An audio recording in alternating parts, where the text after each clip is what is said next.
This video will guide you through 8 steps needed to write a broker-carrier agreement.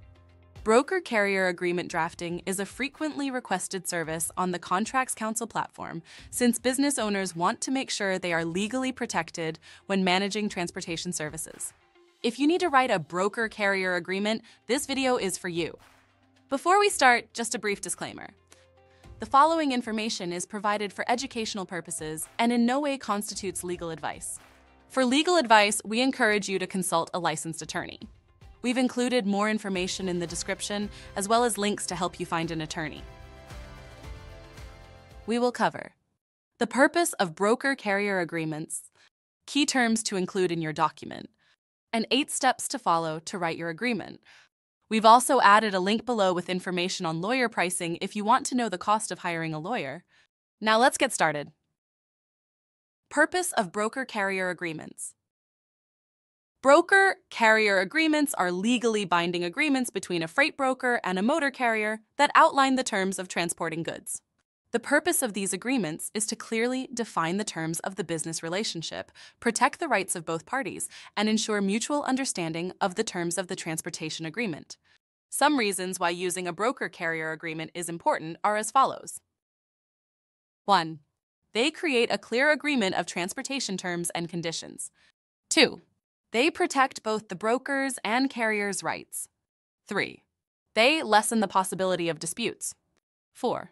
They ensure compliance with transportation laws. And 5. They safeguard against potential liabilities and risks. What to include in your broker-carrier agreement? There are common terms used in broker-carrier agreements. Here are some you will want to include. 1. Names of the parties. The agreement should include the legal names of the broker and the carrier. 2. Scope of services. This section specifies the services the carrier will provide, including the type of goods to be transported. 3. Payment terms. This section details the payment structure, including the rates and payment schedule between the broker and carrier. 4. Insurance requirements. This section clearly states the insurance coverage the carrier must maintain. 5. Performance standards. This section outlines the standards the carrier must meet, including delivery timelines and condition of goods being delivered. 6. Representations and warranties. This section includes any statements of fact that the parties are making about their capabilities and the goods to be transported. 7. Indemnification. This section specifies how the parties will handle any losses arising from the agreement. For example, if the carrier damages goods while transporting them, who will be responsible for that loss? 8. Confidentiality. This section protects any confidential information shared during the transportation relationship. 9. Term and termination. This section outlines the duration of the agreement and the conditions for termination. And 10. Dispute resolution. This details the procedure the parties can take in the event of a dispute. 8 steps to writing a broker-carrier agreement. Here is a list of 8 steps you can follow to draft your broker-carrier agreement. 1. Review the commonly used clauses discussed earlier in this video, or find a template online to use as a reference. This will allow you to know what to include. 2. Identify the key information you want to include in your agreement. This may include details about the scope of services, payment terms, and insurance requirements for the parties. 3. It is critical to use clear and concise language that both parties can understand.